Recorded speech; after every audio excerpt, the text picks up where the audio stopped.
Andrew Berry said trading up is unlikely. Trading back should be too.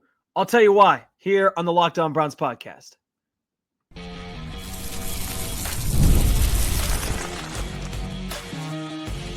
You are Locked On Browns, your daily Cleveland Browns podcast. Part of the Locked On Podcast Network, your team every day.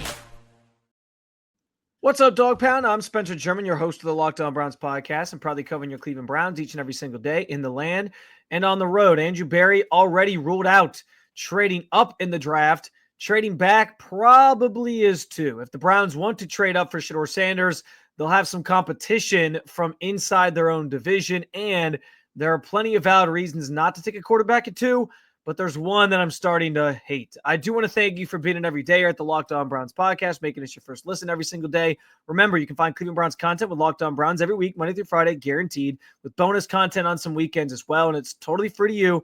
All you got to do, hit that subscribe button wherever it is that you get your podcasts, and of course, the Locked On Browns YouTube channel. You can also get involved in the show by sharing your thoughts on anything we discuss today in the comment section. This is your team, so be part of the conversation every single day. And yes, at the owners' meetings last week, Browns general manager Andrew Berry made it pretty clear that it's unlikely they would trade up to the number 1 spot. Now, that might be even more unlikely this week than it even was last week, with more and more reports that the Tennessee Titans are just going to probably stand pat and take Cam Ward. They seem honed in on him, and that's all fine and good. But there was a conversation being had about that potentially happening. I figured it was probably unlikely anyway. Andrew Berry confirmed that last week. And so as I thought about it more and more in terms of what the Browns should do, and I will own the fact that I'm pivoting here, because at one point this offseason, I was saying that the Browns really only have 2 options at 2. It's either draft a quarterback or trade back and get more draft capital so you can fill out the rest of this roster over the next couple seasons. But with new information, I have softened my stance on that specifically. And so now not only does it seem unlikely that the Browns would trade up based on what Andrew Berry said, I think it's also unlikely that they actually trade down now as well. And I'll explain why here. So there are a number of authorities that I trust and respect when it comes to just NFL analysis in general, but also obviously draft analysis and what's being said in NFL circles about certain players and the class in general and all those different things. And there has been a lot said about this class, as we are well aware. And one of those people is Albert Breer of Monday Morning Quarterback, Sports Illustrated. He has been reporting and saying publicly, locally here in Cleveland on the radio and elsewhere, that prospects like 4, 5, 6, 7 in this draft, their grades are not so like crazily different from prospects like 45, 50, 45, 46, 47, 48, 49, 50. Like everything in that range they're all pretty close. So you're getting like comparable players after you get past like pick 4 or player number 4 grade wise and on. And so understanding that, like, you're going to get like similar value on guys at 33 that you would probably get at like, if you trade back to 6 or something like that. And so understanding that and hearing that has kind of stuck with me in recent weeks. And I've now come to the point, and this goes along with now it's being said that the Browns are likely going to stand pat. They're likely going to take Abdul Carter or Travis Hunter. It's starting to sound more like Travis Hunter as of this week, and I'm okay with that. I think that's the better option of the 2. And so if that is what ends up being the case, if that is the player that they decide to choose, I'm good with that, because those are the 2 players that are apparently like a step above or a couple steps above the rest of this class as you go from like picks or players like 4 through 50. Those are the 2 that rise above. Carter and Travis Hunter are the 2 consensus players that have grades that are exponentially better than the rest of the class. Again, I'm not going as far as to say that they're generational talents. That gets thrown around too loosely, I think, during the NFL draft conversation. I don't think either player has to be talked about that way. Hunter could be generational in the standpoint of he could play both ways, and that would be something just remarkable that we've never seen. But I don't know that either player, like looking at what they do, I sit here today and say like they're transcendent. They are a generational can't miss product. Those are rarities in the NFL anyway. Myles Garrett was one that the Browns obviously landed in 2017. But I don't know that I say that about this class. But falling short of saying that, I do think like there's evidence and based on what's being said and reported and what scouts are saying and what's being reported, there's evidence that those two guys, Carter and Hunter, have separated themselves as like the cream of the crop in this class. The guys that stand out above the rest and should be worthy of like top 3 picks in this draft. Cam Ward gets a little boost in grade, even if he's not necessarily top 3 overall on anybody's board, because he's a quarterback and he's the best quarterback in the class, and that's always going to be the case for quarterbacks. You're pretty much always going to overdraft a quarterback. And so understanding that, if the Browns with the Browns at 2, you have a chance to pick the best non-quarterback on the board, whether you think that's Carter, whether you think that's Hunter. And I know there's plenty of arguments that have been had that will continue to be had over the next 2 weeks to decipher that and figure that out. The Browns are talking about it in their own building right now. But the big thing I keep going back to is like if it's true that those 2 players stand out above the rest, then yeah, stay there and take one. Stay there at number 2. Take one of these better players that's graded more highly, has more potential, more upside, more chance to be impactful to you in some way, rather than trade back and get a tackle like Will Campbell or something that's going to have a similar grade to a guy that you could get in the 20s or the 30s, where you're picking again anyway. So I'm on board with this. It's more reason why I've come around even more to the idea of drafting Travis Hunter, and I think that is probably going to be the direction that they go. It's hard because I don't want to feel like Adam Schefter, who's just like thrown stuff out there since February. But you get new information throughout this process, and it allows you to sort of shift where your head's at or what you're thinking about a team. And this last week gave us like so much bombshell information that I think like it completely altered my stance on what the Browns are going to do. Because for the longest time, I still believed like Shedeur Sanders was going to be the pick, despite what was being said about Abdul Carter, because I just felt like they valued him. They like him. I think they've made it clear that they like him. They just probably don't like him as much as Carter or Hunter to take him at 2. But I felt like pressures of trying to find a quarterback and knowing you need that position to succeed and for this regime to save their jobs. And it's the like offense is all this team's biggest needs are on offense. I felt like it made sense to do that. But then you get Jimmy Haslam talking about, not rushing that decision on a quarterback and maybe taking a couple years to figure it out. And it's changed my viewpoint of like how they're going to approach this thing. And I also think too, like, while I thought it was far-fetched after Andrew Berry said they view Travis Hunter more as a wide receiver, I thought it was far-fetched they would take a wide receiver at number 2 or somebody they value in that way.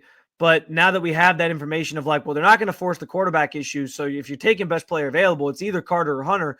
I think Harder I combine their names together. I think Hunter just brings more to the table and can do more for you at the NFL level. And so it makes more sense to take him. And so again, it comes down to me, the idea of how these players have been graded, how this class in general has been graded. And if you're getting somebody who stands out above the rest at 2 and you drop back to 6 and you're getting somebody who has a similar grade to somebody who's going in the mid-20s anyway, I'd rather take my chances with the guy who has the higher ceiling and the higher upside and is being graded higher as in terms of like an athlete and what he brings and offers you from a skill set standpoint at the NFL level. So Hunter for me makes sense. I've softened my stance on either trading back or taking a quarterback, and it feels like this is the direction that the Browns are going to go. So I think it's important to know that distinction, though, that like the players after Hunter and Carter are very similarly graded to a number of guys who come after them into the second round. And so understanding the value there, yes, I think Hunter or Carter makes the most sense. If it was me, I'd go Hunter, but I've already said before on this show that if it's Carter, I can't be mad about it because I understand that pick as well in terms of trying to maximize the potential of what that pick is going to be and who that player is going to be. Those 2 guys are it. They stand out above the rest. And so either is a fine option if the Browns go with one or the other. Speaking of Shedeur Sanders and drafting a quarterback, though, if the Browns do want Shedeur Sanders and they pass on him at 2, they're going to have some competition from within their own division for Sanders services. We'll talk about it coming up next on the Locked On Browns podcast. Oh boy, the NBA playoffs are almost here, and FanDuel is giving new customers a chance to get in on the action. Right now, when you join FanDuel and place your first $5 bet, You'll get $250 in bonus bets if your first bet wins. I love how FanDuel makes it super easy when I'm picking my favorite team like the Cleveland Cavaliers or diving into player props to win from 3-pointers to steals or assists. FanDuel has so many ways for you to bet on your favorite player or team. Plus, after the game tips, you can even combine live prop bets into your same game parlays for a chance to win big. You already know with the Cavaliers clinching the number 1 seed in the East, there will be plenty of money going their way when their playoff run begins in a little over a week and a half from today. So be sure to get in on the action yourself. Do not miss out. Head to FanDuel.com and claim your $250 in bonus bets today if your first $5 bet wins.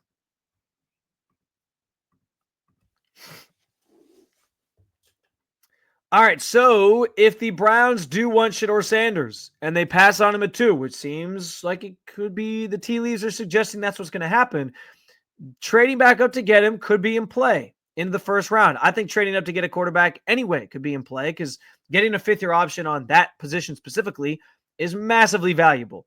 But if the Browns are going to sort of try to thread the needle here and get both Colorado stars, doing so would require a trade back up for the first round in some capacity because I don't think Shedeur Sanders is falling out of the first round. I think someone's going to take him and try to maximize his potential. And that team very well could be the Browns' biggest rival, the Pittsburgh Steelers. Reports indicate Shedeur Sanders is taking a visit or took a visit with the Steelers at their facility as one of those top 30 pre-draft visits. And so with that in mind, it's obvious that they have some interest in a quarterback at 21st overall where they will be picking. And there's been some other inklings about what the Steelers might do. There's been obviously some talk about them having interest in Jackson Dart as well. So they're certainly doing their due diligence on trying to find a quarterback of the future, if you will. And in the same way they did a couple years ago when they took Kenny Pickett, they could end up with like a later first-round selection here of a quarterback, and it very well might be Shedeur Sanders.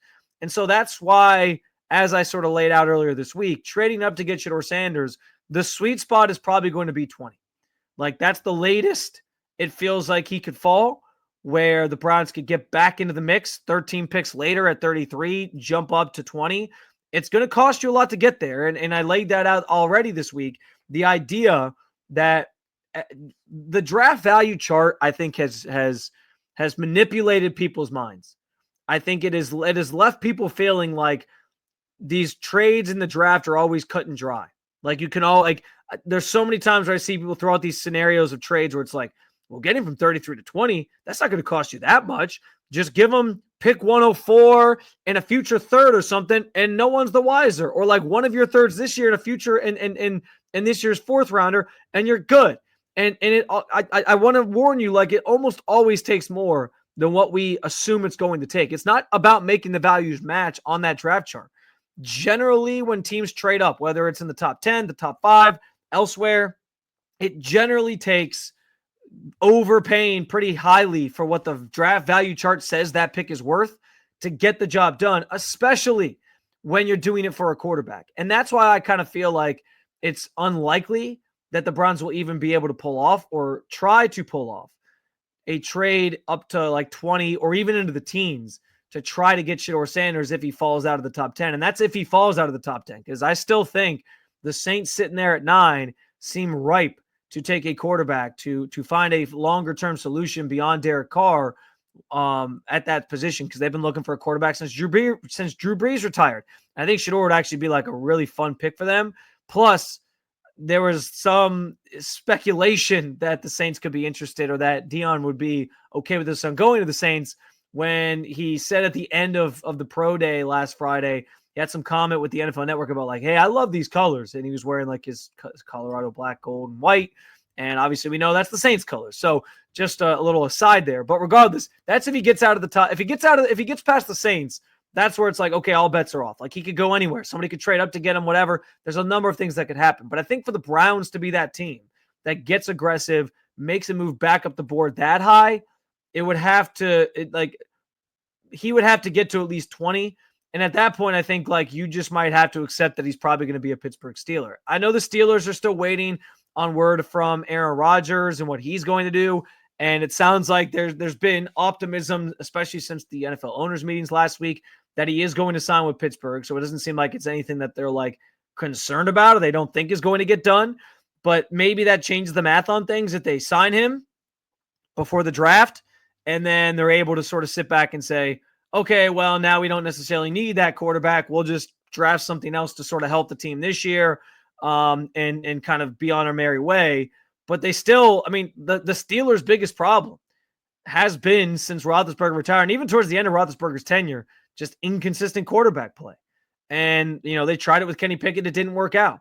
So it's not surprising that Pittsburgh is in on a quarterback in the first, especially in the first round, because at this point for the Steelers, it's about like taking bites at the apple. They always are competitive. We've seen that. We know Mike Tomlin. That's like his claim to fame, is that he always, no matter how bad the team might seem on paper, he's always going to get at least a 500. I know you can't be 500 anymore, but at least a 500 season out of his Pittsburgh Steelers. He's almost always going to make the playoffs. Like, he's never had a losing season. So that's what he does.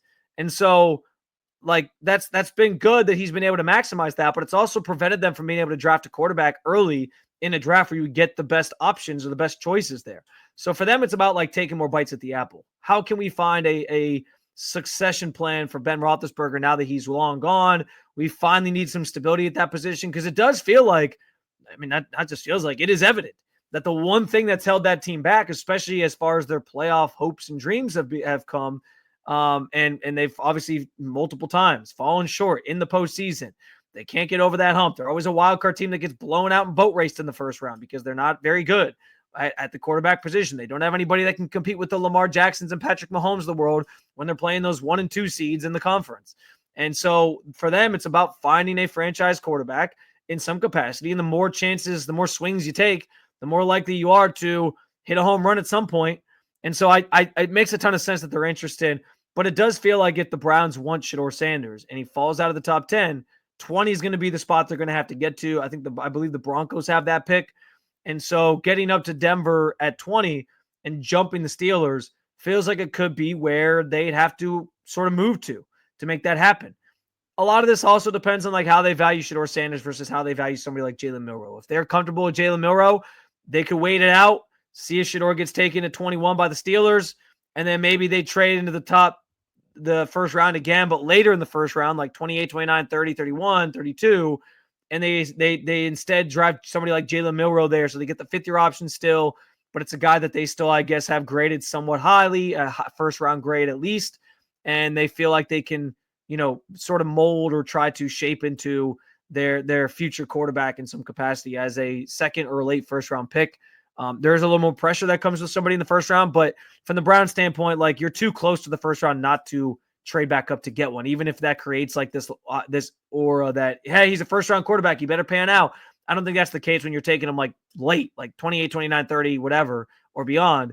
It doesn't come with the same pressures that it might if you're, taking him in the top 5, like you would maybe if the Browns decided to pull the trigger to with Shedeur Sanders, but I don't think that's going to happen. So yes, keep an eye on the Steelers, because if you're hoping that Shedeur falls and they can get both him and Hunter, it's wishful thinking anyway, but Pittsburgh feels like the team that the Browns might have to jump to get there. Speaking of taking a quarterback at 2, even though I'm reserved to the fact that I think they're taking Travis Hunter, I would be open to them taking Shedeur Sanders because I still think he's going to be a damn good quarterback.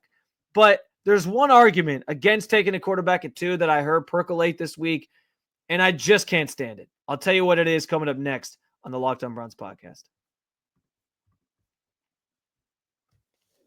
You've probably heard of Chewy. They really do have everything you need to keep your pet happy and healthy, whether you're shopping for food, treats, or even pet health care.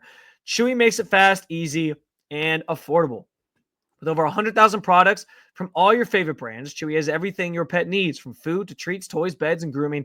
And it's not just for dogs and cats. They've got supplies for birds, fish, reptiles, and small pets, too. My mother-in-law's dog, Gracie, we treat her like she's our dog, even though we don't have one of our own. And whenever someone is ordering her food from Chewy, we always know it's going to arrive on time and that we can trust it's the best food available to keep her healthy and strong. Auto Ship is a game changer with Chewy. You can set an automatic deliveries for food, treats, or any essentials that you need, and you can easily change or cancel at any time. Right now, you can save $20 on your first order and get free shipping by going to chewy.com or clicking on the link in the show description. So find that link, save $20 on your first order with free shipping by clicking on the link in the description.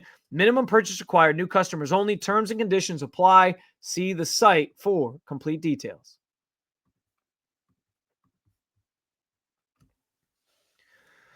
All right, so listen, there's been a lot said about taking a quarterback at 2 or not taking a quarterback at 2.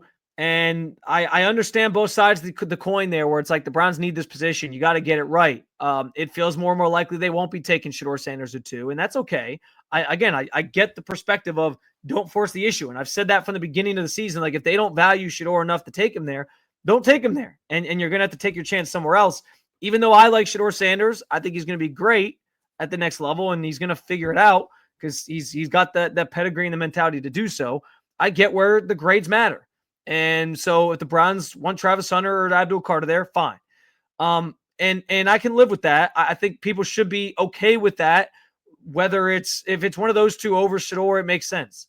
And maybe, like I said, there's a puncher's chance that maybe they swing a trade to move back up and still get him later.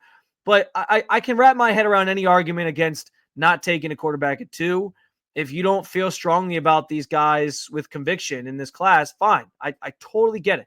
But there's one argument that I heard made about the quarterback position at 2 and whether or not you should swing big and take Shedeur Sanders or not.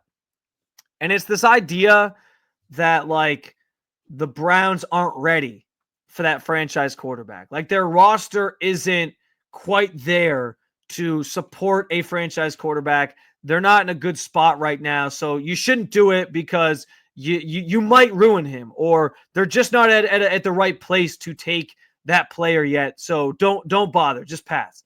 And I wholeheartedly resent that take. That is one of the dumbest excuses for not taking a quarterback at 2 that anybody could possibly drum up in their wildest dreams to try to convince the Browns not to take a quarterback. I understand where they might not like somebody like Shedeur Sanders enough to take him at 2. And that's fine. That's perfectly fine, as I already said. But the idea that, like, well, they're just not ready for the quarterback, so you can't do it. No. In the opposite situation, if they view Shedeur Sanders as the franchise quarterback that they have coveted for years, and he's going to save the franchise, you wouldn't pass on him because you're like, well, you know what? Now that I think about it, I'm looking at the roster, we might have some problems that we just don't think we should pull the trigger on this guy that we think is going to be that it guy for our franchise. You would never do that in a million years. If he's the guy, he's the guy. And I'm not saying Shedeur's the guy. That's not my point. I use this argument with Cam Ward with, like, trading up to 1. If you think Cam Ward's the guy, you do whatever it takes to get up there and get Cam Ward. If you feel strongly about it, you should do it because he's a potential franchise quarterback for you. It all comes down to how they view the player. And so if it was that scenario where, like, Cam Ward fell to 2, and, like, you're trying to argue, well, the Browns still shouldn't take him because they're still just not ready for that quarterback to come in yet. No, absolutely asinine, ridiculous thought and take. I cannot possibly endorse that less than I am right now. I mean, I get the idea that, like, you want the roster to be perfect for a quarterback, but that's never the case. Teams drafting at the top of the draft, like the Browns are never perfectly set up teams. They're never necessarily, quote unquote, ready for that quarterback because they stink. They're bad. The Browns are just a 3-win team this past year. So, like, do we think the Commanders felt like they were only a quarterback away last year? Like, maybe to some extent, like, they had more pieces probably on offense than the Browns have. This year, at least it feels that way. But, like, their offensive line still had some questions. They weren't like a perfectly molded team. Their defense stunk going into last year and wasn't really all that great during the season either. But somebody like Jaden Daniels, who's that generational QB, turned it all around and masked a lot of those problems. And that's the thing. Like, if you get the right quarterback, they can mask a lot of your deficiencies, even as we saw in year 1. So in the same breath that people would say, don't force the pick of a quarterback at 2 if you don't love the quarterback, the same thing applies to, well, the roster isn't ready to take a quarterback. Both of those takes are like ridiculous if like I like those fall into the same bucket for me. If you don't want them to force the issue for a quarterback at 2, you also then can't be like, well, if they love the quarterback, they shouldn't take him because they're just not ready. Like that's just you talking yourself into or out of a potential franchise quarterback or player because you are maybe worried or you don't feel ready. But the teams can't draft that way. The Browns can't use like past history of screwing up quarterbacks as their reasoning for why they shouldn't take 1 at 2. And well, they're going to do it again because their roster stinks. Like, no, if that guy's the difference maker, if he's the franchise quarterback, you pull the trigger. And that's for any team. And all these teams around the Browns, like the Titans are doing it with Cam Ward. They stunk last year. The Giants could take Shedeur Sanders 1 pick later at 3 because they know they need that position figured out. Like you just do it because it's what the game requires. And it's whether your roster is fully prepared for that guy to be onboarded or not and have like a perfect situation. The whole point of a franchise quarterback is that the situation isn't going to be perfect and they're still going to be great. They're still going to rise to the top. That's what you're sort of trying to figure out here. So again, that's not to say that you take Shedeur Sanders at 2. I've already made it very clear throughout this episode and previous ones that I think the pick's Travis Hunter. I'm okay with that. And if they don't think Shedeur Sanders worth the number 2 overall pick, I can live with that. I can. But the idea that you wouldn't take one and your reasoning is, well, the roster just isn't ready for that quarterback. That is the dumbest argument that you can make against taking a quarterback. Give me something better. Give me Travis Hunter as a better player. Give me Abdul Carr as a better player. Give me this quarterback class just isn't that exceptional where you'd want to use the number 2 overall pick on that. I can wrap my head around all those opinions. But saying that the Browns roster isn't ready for a quarterback and so they shouldn't do it, every team that drafts highly can most years can make the excuse that the roster isn't ready. They still do it anyway because the more chances you get, the more swings you take at a quarterback, you're bound to eventually get it right and figure it out at some point along the way. Can't be the reason why you wouldn't take Shedeur Sanders. I think there's more to it than that, but I heard that argument being espoused and I had to say something. Another episode down with you, Dog Pound. Thanks for joining me as always to talk about your favorite football team. We got more coming this week, also including I'm looking into a potential guest to talk about both of these Colorado star players that the Browns could be looking at. So make sure you hit that subscribe button. Make sure Locked On Browns is your first listen every single day. For your second listen, head on over and check out the Locked On NFL Draft Show, or you can keep it local. Check out Locked On Cavs or Locked On Guardians. Thanks for being an everydayer at the Locked On Podcast Network. I will talk to you again real soon, Cleveland. Peace.